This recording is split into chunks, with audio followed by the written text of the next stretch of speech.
So how's business? Business is great. Yeah, business is great. We just launched a new product that's our most active product, I would say.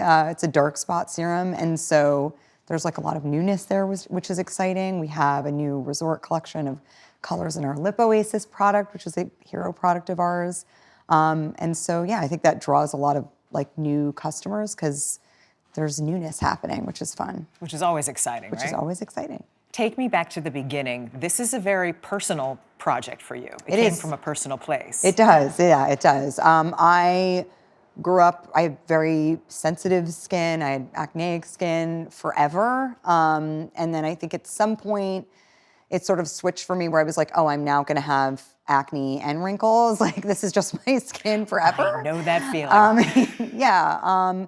And there, at the time, there were, the vocabulary around acne and skin sensitivity, but particularly around acne was just, like, you have dirty skin, you need to keep cleaning it and resurfacing it. And I think I just had this cycle of breakouts and then dryness and breakouts and dryness. And I was terrified to use any products that had any kind of oil in them. And I think it wasn't until I really was at that sort of breaking point of like, this is something that I'm just gonna have to deal with for the rest of my life, that I thought, well, maybe I'll try something I've never done before, which is, a routine that was, really consistent and involved products for sensitive skin as opposed to just drying out my skin and trying to resurface my skin all the time.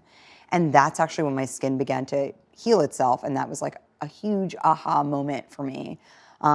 So many people that I know have I think most of the population has sensitive skin, whether it's from just like environmental reasons or, just the products that we're using or consistently changing our skin routine. And so, I think for me, it was about there was a need, and the Outset came out of this need. And honestly, the Outset products are the only ones that I use. They're the only products that I would feel comfortable recommending to any of my friends, but certainly anybody with sensitive skin. But they're really products that are meant to be part of your daily essentials. So we say we're kind of the white t-shirt of skincare. We play well with others. So if you like experimenting with different lines or different actives or what have you, you can always return to the Outset or incorporate the Outset so that your skin is really kind of back to basics, like back to its best self. I like that, the white t-shirt. The white t-shirt of skincare, yeah. What was the goal when you started the company?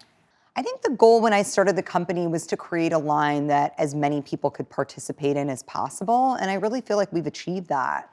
Clean is a nebulous term. And so it's really like a standard that you set for yourself. And for me, I felt like, okay, I've started down this road for clean skincare. I want to be as transparent with our customers as possible. And so it's not that we've made it necessarily easy for ourselves because we do have such high standards. But, I really feel incredibly proud of the fact that the line really stands up to, the highest standards of clean skincare. And it's ever evolving. So we are also evolving as a brand, and we're evolving with our offerings to meet our own standards and the highest standards of the industry. Go back for a second when you talk about your own sensitive skin. Yeah. In the business that you're in, where all eyes are on you, where the camera's on you, how self-conscious were you about your skin? Incredibly self-conscious. I mean, any person, I think, when I talk to, people that are like fans of the brand or influencers that are fans of the brand that have sensitive skin, whether that's acne or redness or dryness or a combination of any of those things or dark spots or whatever it is, whether you're in front of the camera or not, if you've had skin sensitivity, you know how it feels. Your skin is the first thing that people notice about you. It's that like first impression that you make. And I feel like if you have something going on with your skin that, is making you feel self-conscious about yourself, it can really affect your self-confidence. Did you feel that? Totally, of course. Yeah. And of course I was always covering up breakouts and, working with makeup artists and it's like coming to set every day and I have all these new breakouts or redness or dry patches and, you do feel self-conscious. I felt like I had to wake up and like cover up all this acne before I got to work, which is like, it's a lot of effort, and it doesn't, I think it really, it weighs on you in a way that just, I feel, for me, friends of mine that have any kind of skin sensitivity, saying to them, okay, I'm just asking you to drop your products, use the Outset for 10 days, use our daily essentials and let me know what you think. Just see what happens. And to hear that they are, experiencing like skin transformation and is like, oh my God, I'm like, my skin is healing itself, or like, this is the best skin I've had in years. I understand what that feels like because I've experienced it too. And it's like, that's what the goal really was, because I do know how kind of debilitating it can be to feel self-conscious about the quality of your skin, Where were you in your career when you had that kind of aha moment, like, let me stop doing this to myself? And I was actually, I think I was pregnant with my daughter. So it was about, like 11, 12 years ago.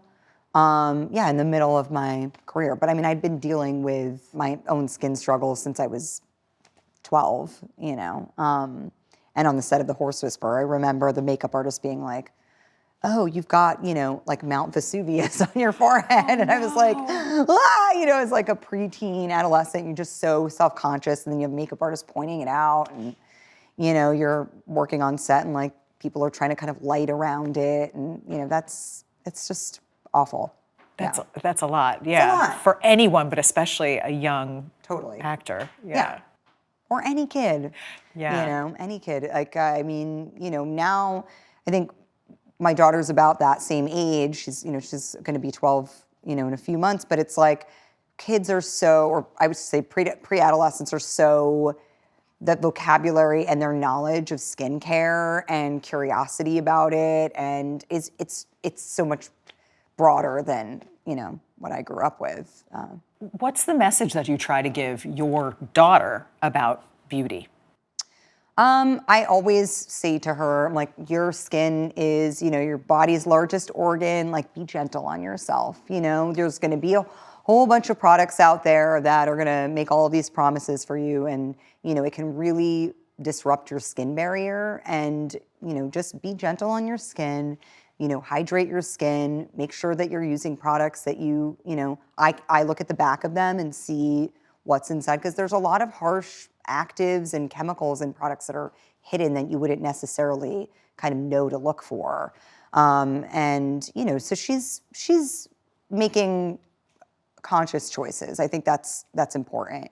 Of course, with all her makeup and all that, I'm like, that's so fun to experiment with. But I'm like, do you have beautiful baby skin? Don't just be gentle on it, like you would for the rest of your body. And while we're talking about your family, Colin has been, is it fair to say, a guinea pig for some of these products? He actually has been a guinea pig for, now luckily we have like a whole office full of guinea pigs. But, at the beginning when we first started formulating, it was in the middle of COVID. So my like breadth of people that I had to work with was reduced. And so, Colin was our guinea pig for like everything. And he, it's actually helpful because to have someone who, he used his products, he had his kind of routine, but it was helpful to have somebody that, didn't necessarily have a 14-step skincare routine to try stuff out on, and, to have like a guy try stuff out on and see kind of what his experience was of stuff. And just because we were trying to get a wider scope of users. But he was my skincare guinea pig. I remember we had a product that had, it was like a face mask that had this kind of like a tingling sort of sensation. It was like a little bit sort of supposed to be, just have a little bit of more experiential use where, it was kind of waking up your skin. And I forgot to tell him about that part of it, that it was maybe gonna like have a little tingling effect. And yeah, I think he thought that I had basically given him some sort of like, I don't know, that he was having an allergic reaction to the product. What did he and his say? skin was going to burn off. He was like, it's burning, it's burning. Like, is it supposed to be doing this? I was like, oh yeah, I forgot to tell you about that. Yeah, just let's use some cool washcloths and it'll go away. Yeah, I don't think it made it past that stage, but it's That good was to the know. end. Yeah, not for everybody. While we're talking about self-consciousness, do you think it's fair to say that early in your career, people were a little too focused on your looks? Yeah, I don't know. I mean, I think it was, it was such another time too. I think the, as a, growing up in the entertainment industry and then being a woman, a 20-something-year-old in the like early 2000s, being a 20-year-old woman in the early 2000s, in the spotlight, I think in general, it was a really harsh time. I think women were just pulled apart for how they looked in a way that was, it was socially acceptable at the time, and it was just, it was tough. I think it was tough. There was a lot placed on how women looked and what was offered at that time for women my age, as far as like acting roles or opportunities. It was much slimmer than it is now.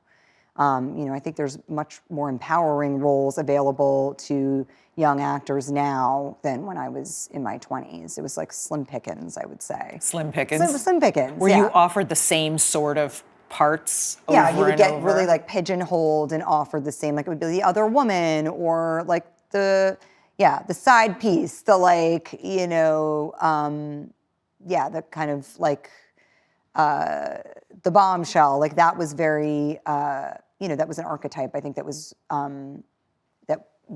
there was just a lot of when I was that age. And it was, it was kind of tricky to navigate around that because there was a lot more I wanted to do.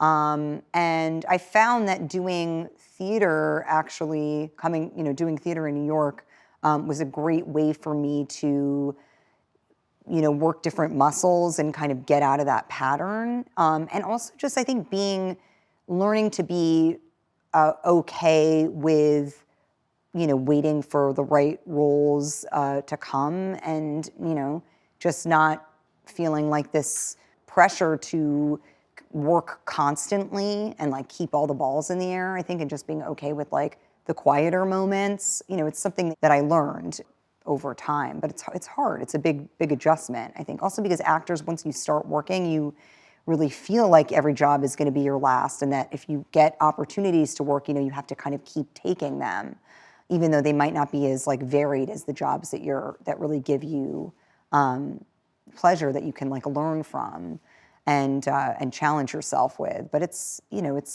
uncomfortable to not work, I think, in those moments where you're really at the height.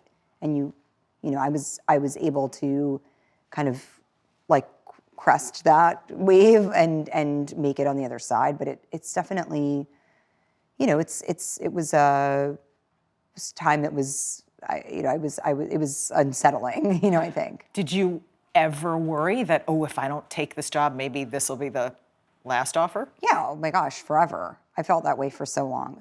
Every actor feels like that because it is so competitive. And I think once you do have the spotlight, you want to keep it on you. I mean, that's the instinct, I think, for a young actor or any actor.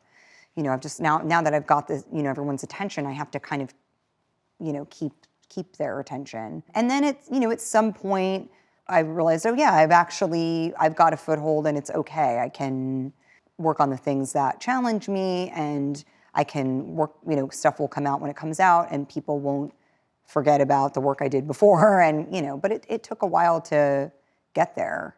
Do you remember, was there a certain turning point?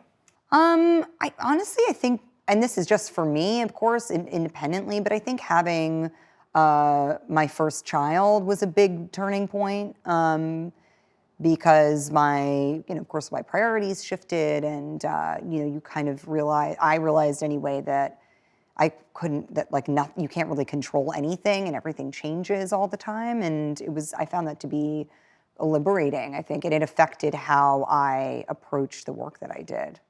Did you have a life-changing role, if you had to point to one? I mean, I've had life-changing roles in different ways. I mean, I've had roles where I really did work that I felt, that the work really challenged me in a way where I had a lot of growth as an actor. I certainly doing A View from the Bridge on Broadway was that for me. Doing a film called Under the Skin was like that for me. Working on Marriage Story felt hard and relentless in a great way that I felt really, strengthened certain muscles of mine as an actor. You sort of surprised yourself in ways that are, encouraging. And then, I've had big career changing roles, like certainly working for Marvel and doing, playing Natasha Romanoff was like a massive opportunity for me. It enabled me to do all kinds of work that, I might not have had the opportunity to do before, because I had this, I had a lot of visibility from that. And yeah, there's been different films I've done and different jobs I've done along the way that have really, have affected the trajectory of my career, A lot of different life-changing roles. Yeah, life-changing in different ways, like either career-changing or also professionally or artistically, like revelatory. Yeah. You were nominated for 2 Oscars the same year. You've won a Tony. For a time, you were the highest grossing actor in the world. You have this thriving business. Do you allow yourself to say, hey, nice, Scarlett? I'm getting better at it, I think, but it's hard for me to have perspective right now. I think maybe because I'm in the thick of all of it, but I'd like to get better at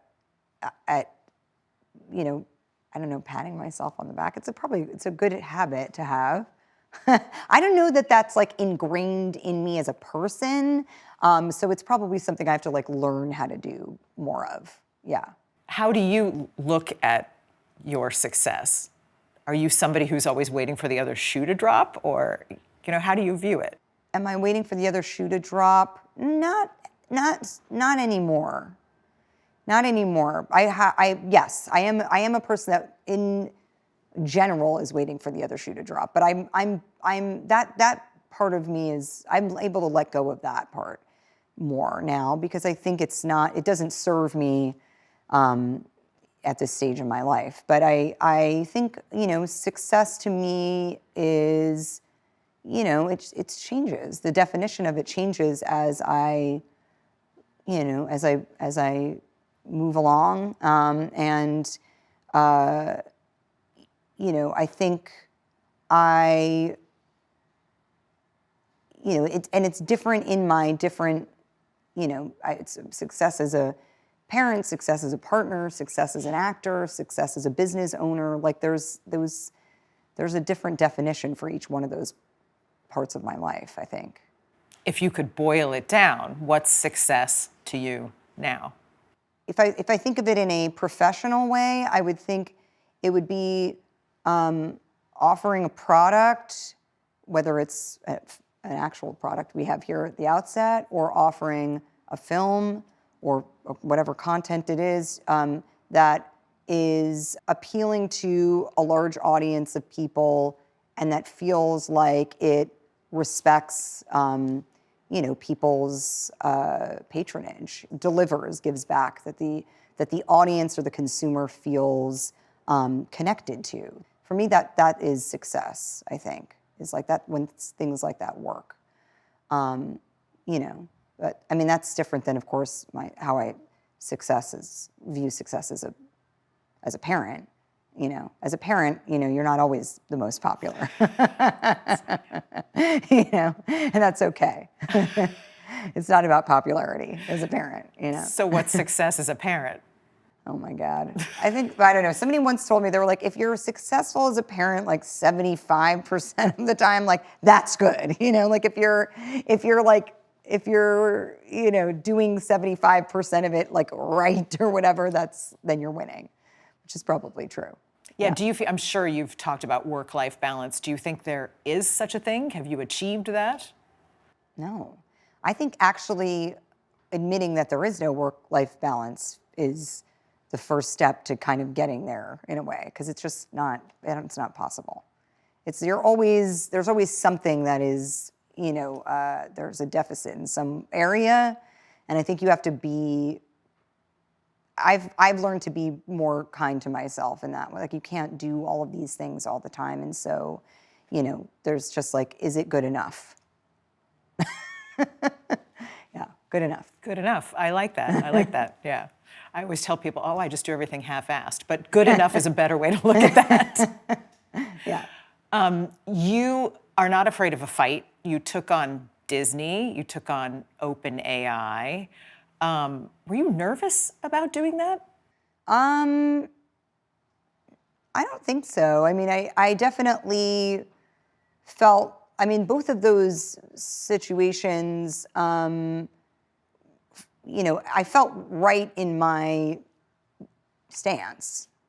And so then I didn't feel scared because I was like, I'm just in this, and I believe in, you know, I believe very much in integrity and the importance of integrity, and I felt like both of those circumstances, I felt like it was important for me to maintain integrity in the face of both of those circumstances, and so I didn't feel scared.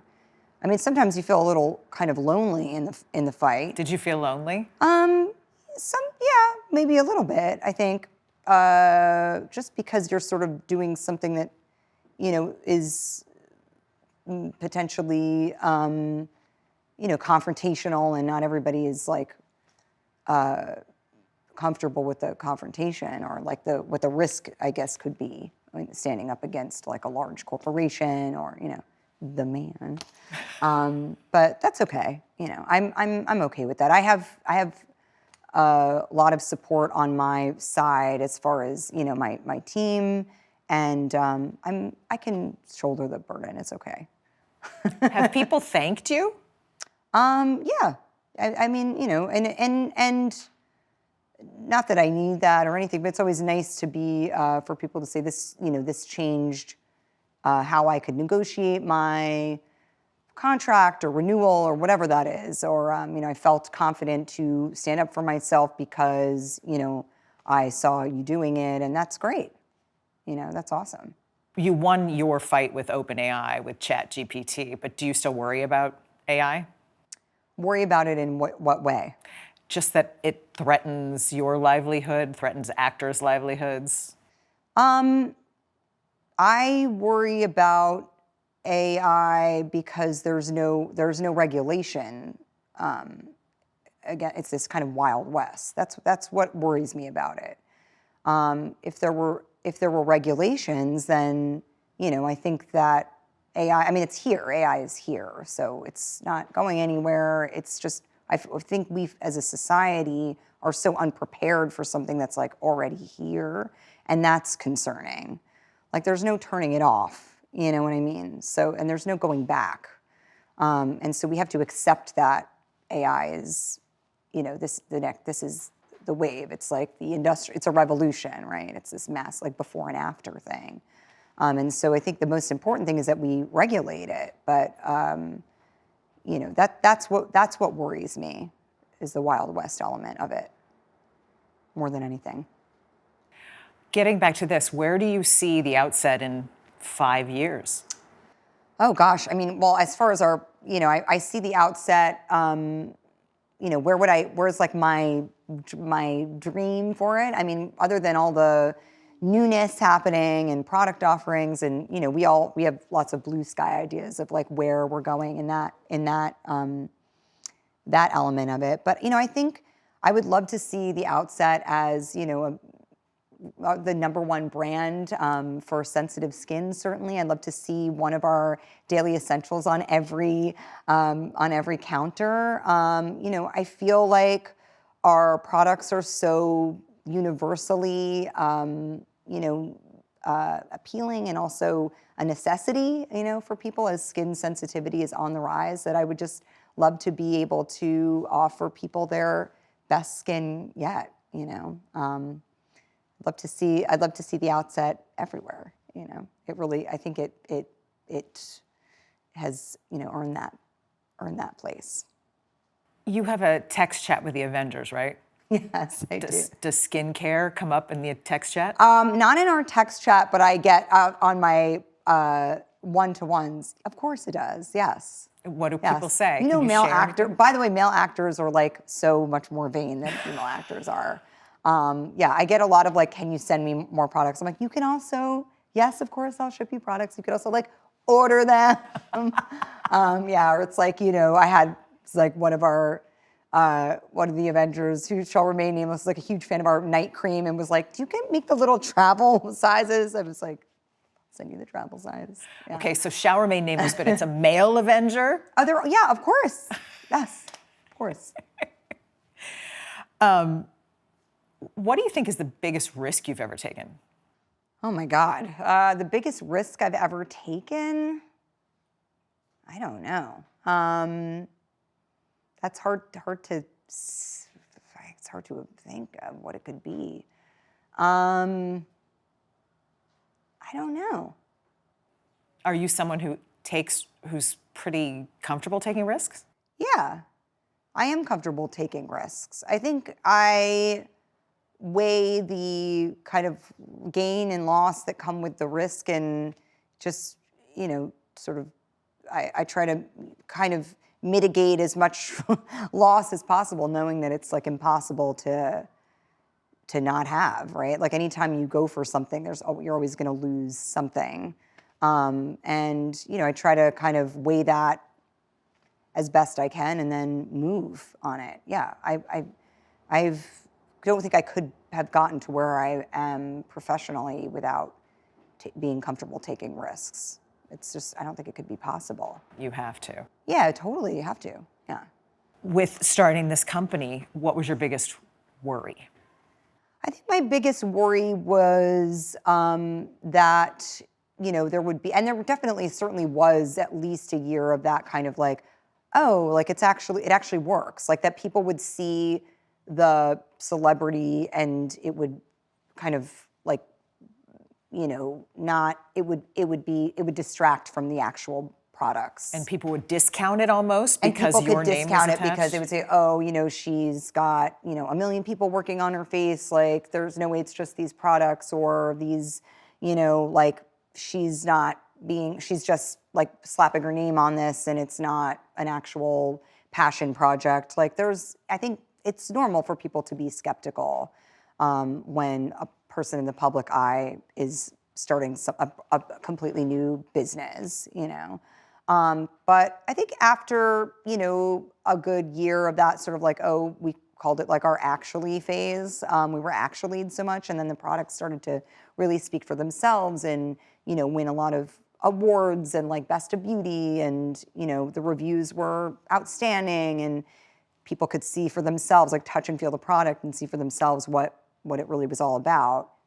Now we're like over that hump. But initially I was worried that would be, that we would there'd be a lot of naysayers that wouldn't actually like try the products out, because they were just like, they'd have celebrity brand fatigue, That makes sense. Yeah. Last question here. When you were starting out, eyes on the prize being an actor, did you ever dream you'd be a businesswoman?